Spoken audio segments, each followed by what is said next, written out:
What's up guys, Louis here, hope you're doing well. Today I'm here with marno.vangreuning. He's a real estate agent for Pam Golding. I'm super excited about today's video because we are going to talk about a few topics that might help you out as a beginner investor. So if you are interested in this, stay and watch until the end. With that said, let's jump straight into it, and Marno, tell us about yourself and how you got into real estate. Okay. First of all, just thank you for inviting me. I feel it is like the platform that you've got, teaching all these people. I wish I had the kind of knowledge and the platform given to me when I first started my real estate investing and brokerage journey, if I could say brokerage, real estate agent journey. So basically where my whole journey started off is when I was about 22 years old, let's say 21, 22 years old, my first, couple of years of varsity wasn't the most productive years of varsity. I think every young person, they don't really know what they want to go into and venture into. But then, I was at a point where my first year, I really didn't do well. I had to go into education for another year to get good marks again, to actually study human movement sciences, but that also didn't materialize. So I thought, what's the next, course that will accept me for, the marks that I got. So I thought, okay, I got into marketing. But while I got into marketing, I really had an interest in, of the first couple of podcasts that I watched or YouTube videos I watched was about Robert Kiyosaki actually. And he talked about real estate and gold and silver and business and all that. And I actually it interested me. I just started selling a bunch of stuff. I started off with selling normal, chocolate brownies that you make with icing, sugar, butter, and put it in the fridge, easy. And I really made a lot of money with that while I was still at varsity. Varsity students always say they don't have money, but for me, it really wasn't the case. I always had money. There's always a way to make money. Yes, there's always a way to make money. I mean, a student, they always say, no, I don't have money, I don't have this, I don't have that. But I actually made some good money while I was still a student doing that. And then that just progressed to, I sold a bunch of other stuff. And then I got an opportunity. I got connected to someone that had a microfiber swim dry towel business. Basically what I did was I was doing personal selling, personal sales at a Bloom show, a Nampu show, basically a bunch of shows, and I was making good money through that. I didn't work off commission, I got paid a basic, and then I probably did, because you had to work from 7 o'clock in the morning till 9 o'clock the evening until all the stalls closed, né? And literally you have to stand there and greet every single person that goes by, introduce them to the product, get the sale through, etc., etc. And I probably met and sold thousands of those towels. And coincidentally, I sold one towel to the franchise owner of Pam Golding in Bloemfontein, Bethlehem and Welkom, Ulrich Sergel. So I sold that a towel to him, and then I gave him the company's business card. He called my boss back then. He called the lady and said, listen, he wants me to, just go and have a look at the real estate business and, see if I like it. Can he just incorporate me into the Pam Golding system for, I think it was the year 2020. So I said, okay, I don't have anything going for me, because I was already 2 years behind my age group. I thought, let me go ahead and. So did you actually finish your studies? I did. COVID helped me a lot eventually. Yeah, I think I can make a full course on how to pass your first year, I think, because I went through first year 3 times. I mean, it sounds like you obviously had a business mindset from a young age, selling normal stuff, generating money, and eventually you got to network with the guy from Pam Golding. To be honest with you, I don't think I actually have been from a young age. Let's say from varsity, yes. But from a young age, I feel I was sport oriented, because I was trying to become a professional cricket player at that time. And when I saw that's not going to work out anymore, I said, okay, you know what, I really have to start doing something with my life. And funny enough, I got given you can only study 5 years at the varsity, and they said, listen, if you fail another subject, you have to do something else. I said, okay, let me, start making some money. And then, by chance, and I think that's how business works. By chance, you get to connect to these people, and here I am today. So it's been quite a journey so far. Another question I want to ask is, do you think real estate is a good investment, and why would you say so? Okay. Real estate to me, when I first got into Pam Golding, I was basically like given, I wouldn't say the scraps of some of an area, but my boss is obviously trying to test out if he brings in a student, will it work, will it not work? And I was lucky and fortunate enough to be put in the investors area. So literally I could see, okay, all the big dogs, all the big investors, what properties do they buy? What do they buy it in? How do they manage their portfolio? Stuff like that. So I got given the areas around the university and CUT.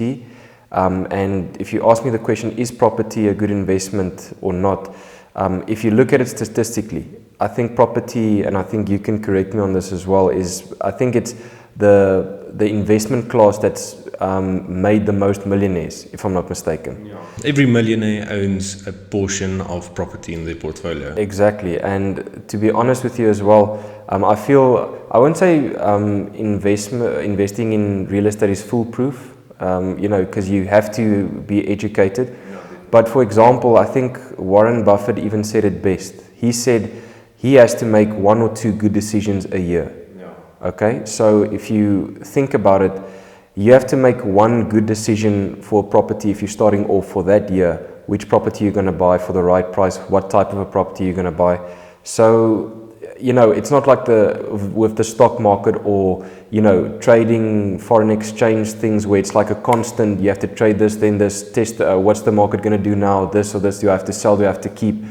So you have to educate yourself in that as well. But that's why I feel property, for you to just get into the game with property, if you educate yourself well, it's a pretty simple business plan to follow. I think it's easy to get started. There's obviously a lot of things that you need to know. Just to add to that, I think the thing about real estate is that you can make money in so many different ways.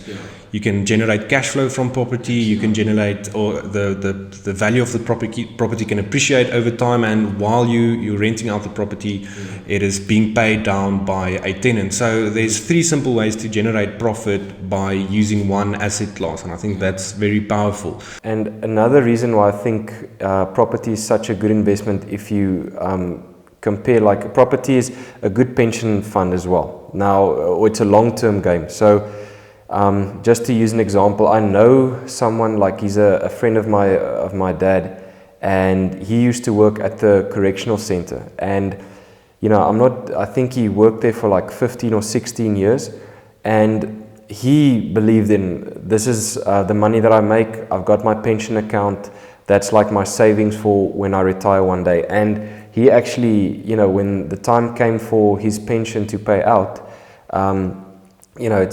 he actually realizes that he's in trouble. He's going to live literally on the breadline, if I could say it like that. And that's the nice thing about property, is that your portfolio, it doesn't just consist of cash flow. It consists of cash flow, capital gains, and also the advantage that you have, as you said as well, with the cash out refinance part. So imagine if you can buy over a span of 20 to 30 years, if you can buy a space of, this is just giving out examples, a space of 10 properties, right? With that, you've got cash flow, you've got capital gains as well, but also if you can cash out refinance, put it in your easy account, use that for, transfer cost, renovations, another deposit, you're sitting with so much cash at hand, equity-wise, that you can use to leverage and scale and scale and scale. And that's why, if you, I think the average pension account nowadays gives you 6%, if that much.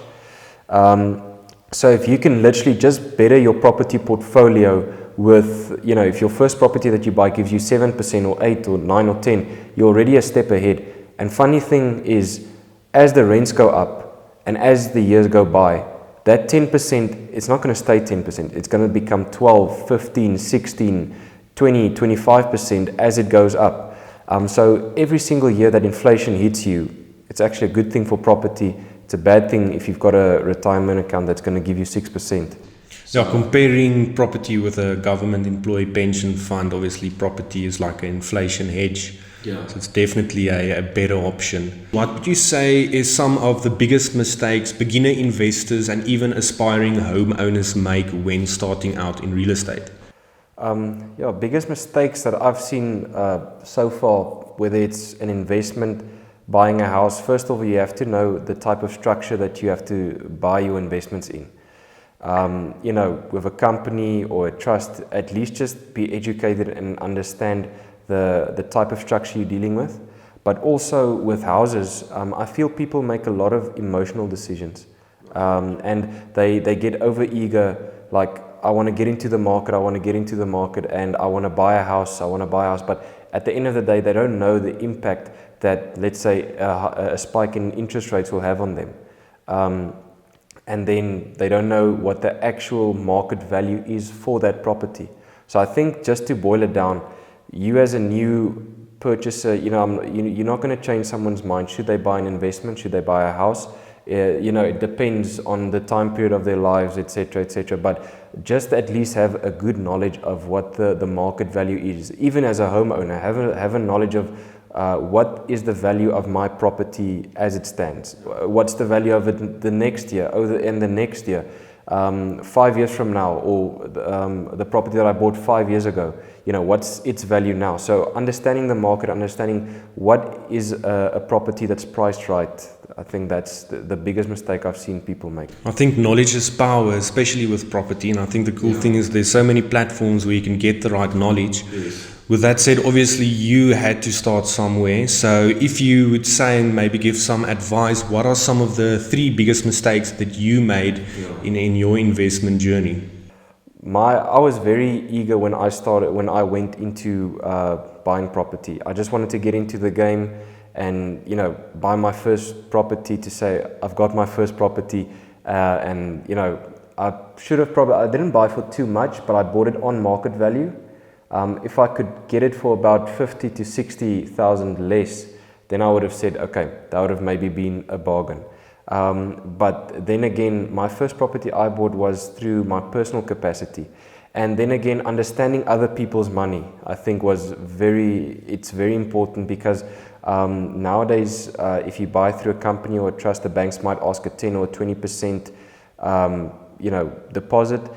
And knowing what I know now is, I would have bought it in a company or a trust. I would have paid that deposit, but I would have gotten like an investor somewhere, because I had the deposit, but I didn't want to put out all my cash all at once.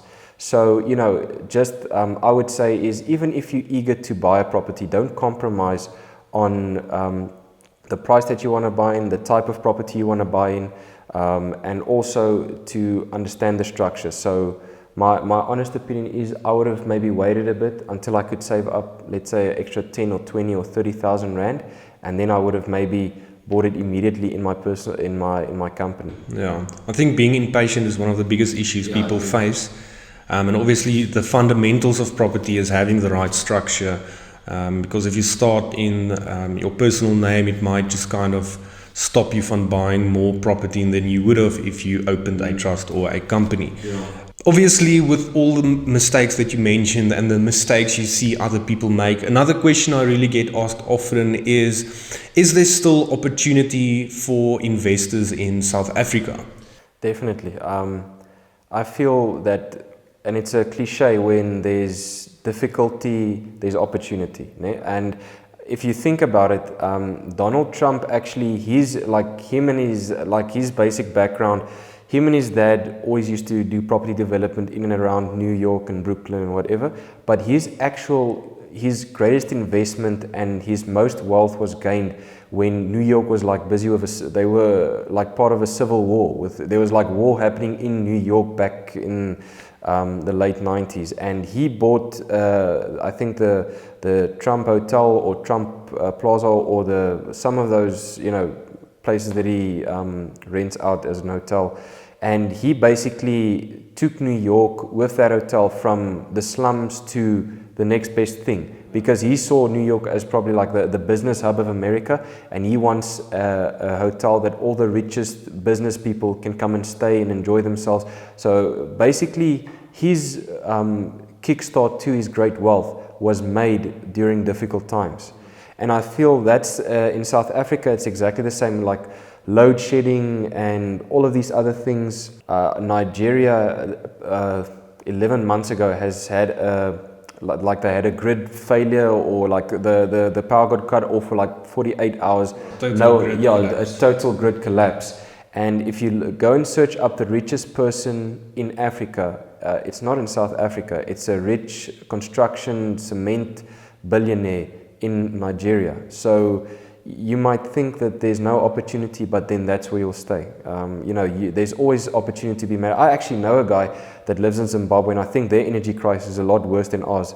And I asked him, like, why don't you like move to the States or move to England? Don't you think you can, make more money there? And he said he literally, it sounds nice, but he's making so much money in Zimbabwe. Why would he want to move? You understand? So money is found in some of the strangest places that you can find. Like, you would think in a place like Bloemfontein, the richest people would be doing business in Woodlands, but they're not. The richest people are they've got warehouses and they've got shops in the industrial areas. It's not a nice setup or a nice place, but that's where their business happens. That's where they make their money. So I think if you just act, and if you're clever and you surround yourself with the right people, I think you'll be able to spot these opportunities that you can invest in every country. If the country is going through hell, there is still millionaires, billionaires staying in that country that are making money in any country. So the opportunity will always be there. You need to be emotionally intelligent to see the opportunity and act on it. Yeah. I think one of the things one of my mentors always told me, if someone, for example, moves from South Africa to New Zealand and he's selling his property, he will be the guy that buys the property because those people are desperate to sell, and that's an example of opportunity. Yeah, definitely. And people say that, but I'm going to move to New Zealand, or I'm going to move to America, and I'm going to move to this place and this place, and I'm going to make more money that side. But remember, you have to start somewhere.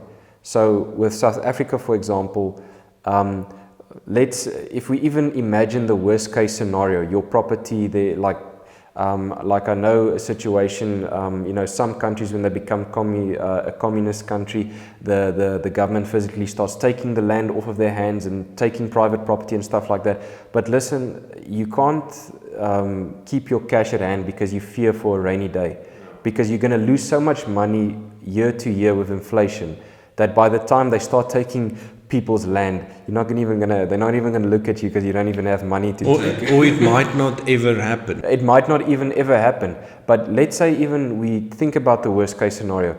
You would have by then accumulated so much wealth with property. You've got so much equity at hand through your cash out refinances and properties getting paid off, that you can use that equity to venture in another form of a business. So, it's just property. It's a kickstart. It's a vehicle that puts you on the road to becoming a wealthy, resourceful individual. With that said, when would you say is the best time to actually buy property? I would have said 20. You should have bought 20 years ago.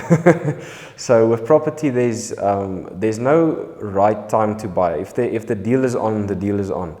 Numbers needs to make sense. Yes, exactly. So if you buy property, when to buy, there's different opportunities. When the interest rates are low, your bond repayment's going to be low, but you have to understand, okay, the interest rates can go up. When you're buying when the interest rates are high, you might get someone that really needs to sell that property. So what I'm basically trying to get at is the numbers need to make sense when buying a property. Yeah, just as an example, for if you maybe bought a property, let's say 5 or 6 years ago in your personal capacity, back then you might have maybe put extra money into the deal because it didn't cash flow from the start, but now 6 or 7 years afterwards, the rent grew, the property's value grew, and now you're actually breaking even or even cash flowing on the property. So now it's not a bad decision anymore, and that's like the nice thing about property. But you shouldn't shoot yourself in the foot. I think the best time to buy property is whenever the price is right, and I would say the best way that you can see that is by being connected with someone that actually knows the area very well, and that can give you the best advice on it. Because for an average person, that they might not be working in the property industry or in like the investment industry. They're not going to know all of these things. They're not going to know what's the correct pricing for this property. So I would say get in touch with a professional that can actually give you the best advice. And then you can basically buy anytime you want. Then because you'll have knowledge to know what to look for. I think it's a combination of having the right knowledge and working with people that know more than you. Definitely. They say when you're in a room and you're the smartest guy, you should never be the smartest. Yes, you should maybe make your circle bigger. So also adding to what we just said now, what was your single biggest mistake that you made in your investment journey? The single biggest mistake that I made in my investment journey is, I would say, being over eager to buy immediately. Because then, look, I didn't make a mistake or like a thing that put me back or so. It was just basically I could have done it better. Yeah. So what I would have said, what I could have done better is I would have maybe waited slightly longer just to quickly just jump into it, not having all the knowledge I needed. Because funny enough, I bought a property. My first property was a single bedroom apartment next to a hospital, and I bought it for $470,000. Now I think if I would have bought it on a bargain price, it would have been $390,000, $400,000. And I just thought, you know what, I don't want to overextend myself because I don't know how the interest rate's going to go and this and that, and how the whole process regarding to buying this property is going to go. So what I did was I bought the property, and literally 2 or 3 months after that, like a property that it could have sold for 150,000 rand more than what it sold for, actually came into the market. And then I thought, wow, if I actually knew better, I would have bought that property because it's a better deal. So I would say don't put yourself under pressure. I think a guy like a Grant Cardone he's like a massive real estate investor in America. And this one guy was speaking to me. He says, I've got 300,000, they work with dollars. So I've got $300,000 in my bank account. When should I buy property? And he says, get it to 500,000. And he says, if you ask me again on 500,000, I'll probably say get it to 600,000. Or because at the end of the day, now you've got a bit more cash. Now you can buy 1 or 2 or 3 properties even. I would say be patient and educate yourself. That's what I would have done. I would have been more patient. Yeah, I agree with what you're saying. I think it's not necessarily a mistake. I think the best thing is to just get started. When you start, you automatically make mistakes, but you learn from your mistakes, and obviously next time you'll do it better. And I think overall, it doesn't really matter how you get started as long as you just get started. So another question I would like to know, what do you think, which is best, buying property with other people's money, using leverage, or buying property cash? A lot of people have this mindset of you need to buy properties cash because debt is bad. So what is your opinion on this? Look, if you give me 2 million rand today, I wouldn't go and spend it on a house. Like, I'll even still rent somewhere.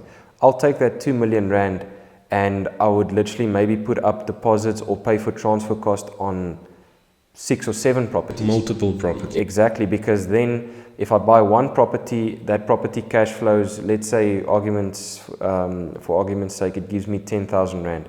I could have literally taken that same money, put it on 10 different properties and make 100,000 rand. That's literally, if you get asked the question, how would you make 2 million rand into 10 million rand? That's what I would do. And I would get cash out, refinances on all those properties, and then I'd probably get that 2 million rand back in equity with all of those properties. So definitely I'd use other people's money. And in fact, that's actually the one thing that I think I could have done better starting off, because nowadays, like when you first start off, you think, okay, what are the banks going to give me? I need to get the cash for transfer and bond costs.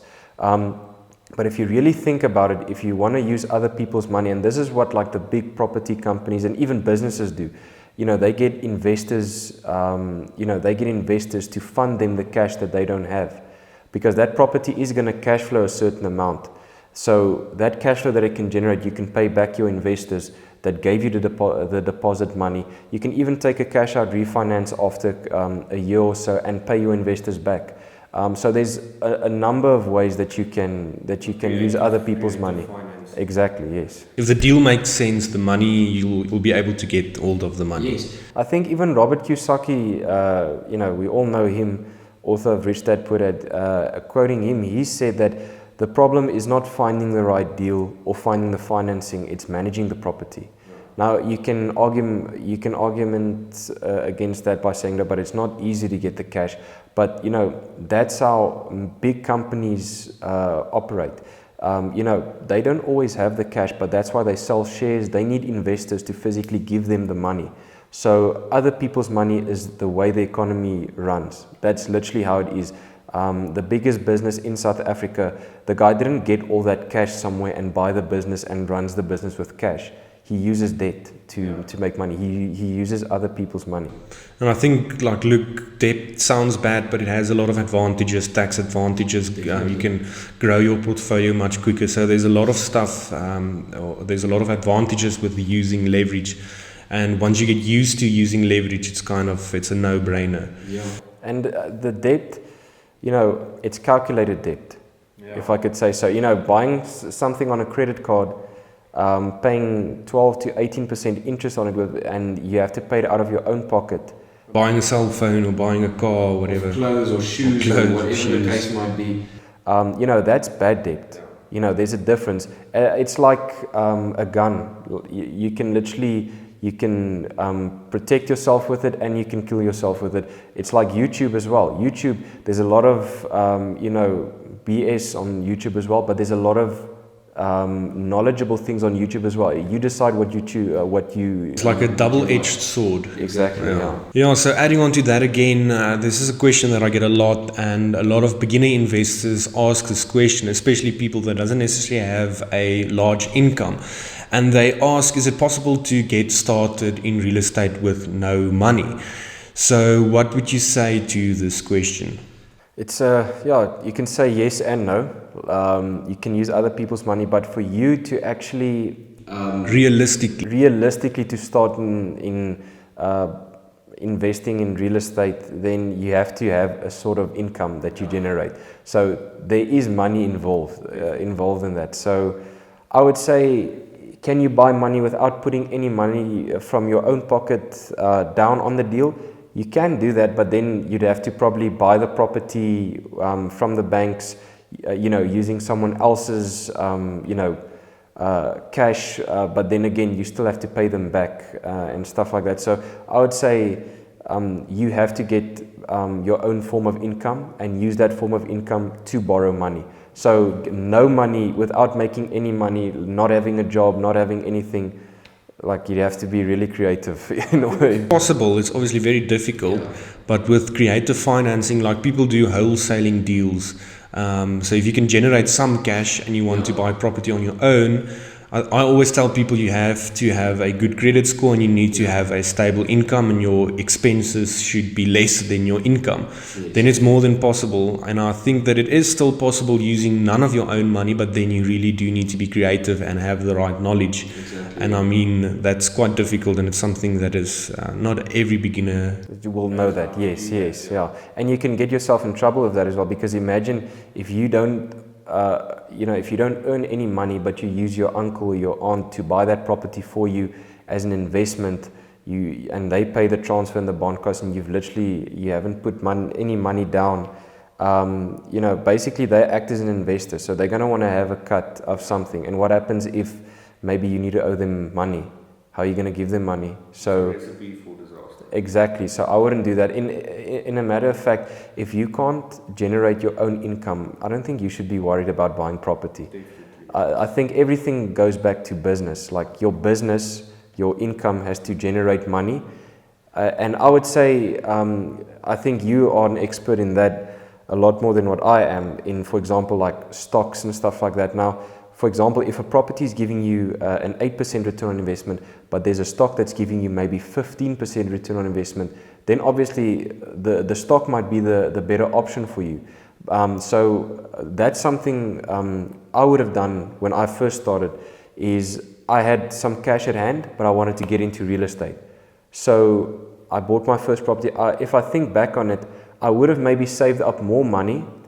I would have taken some of that money and reinvested in my own business that can generate like maybe a bigger short-term return. Then I would have been able to save up more money to buy the best deal, for example. So I would say at the end of the day, yeah, you need to business first. Yeah. If you've got more cash in the bank, then you can decide to go into property. But get your foundation right first. I think that's good advice. It's called opportunity cost. So if you can get a better return from your actual business or from your 9-to-5 job, that's better to focus on that before you get into real estate. So comparing your return is a good place to start. But I mean, it's really important to focus on generating an income, whether you're young or old or whatever. You need money. Everyone needs money. Everyone needs cash flow, and you need to generate money before you can start thinking of investing. Exactly. You need to get that foundation set straight first, because that's the reason why people go into property, actually, because it's safe. Because no matter what type of business you're in, you can be in the safest form of business there is. You know, a business's income, monthly income looks like this. It goes up and it goes down, and it goes up and it goes down. But over a 5-year period, it it averages out. But that's why you see massive companies that get listed on the JSE, and then they might lose everything, but they still got assets which they put money in. So the winning recipe should be to, you're not going to work your entire life, because for you to actually generate a lot of money with your business, you have to work hard, and you can't be 70, 80 years old and still work hard. So while you're still young, generate as much cash as possible, work hard, but then take that cash and put it into something, safe, that's going to be here for the next 30 or 40 years, which is real estate. Yeah, no, I think that's some really good advice. Like you said, generating an income, reinvesting into assets that can generate more income. Yeah. With our generations, we don't want to work until we're 65. I mean, that doesn't sound too great. Also, thank you, Marno. Thank you for sharing a lot of valuable information. I'm sure that a lot of people has learned a few things. With that said, if you are in Bloemfontein and you're looking to connect with a really good agent, definitely reach out to Marno. I'll share some of his details down in the description. With that said, thank you guys so much for watching, and I'll see you in the next one.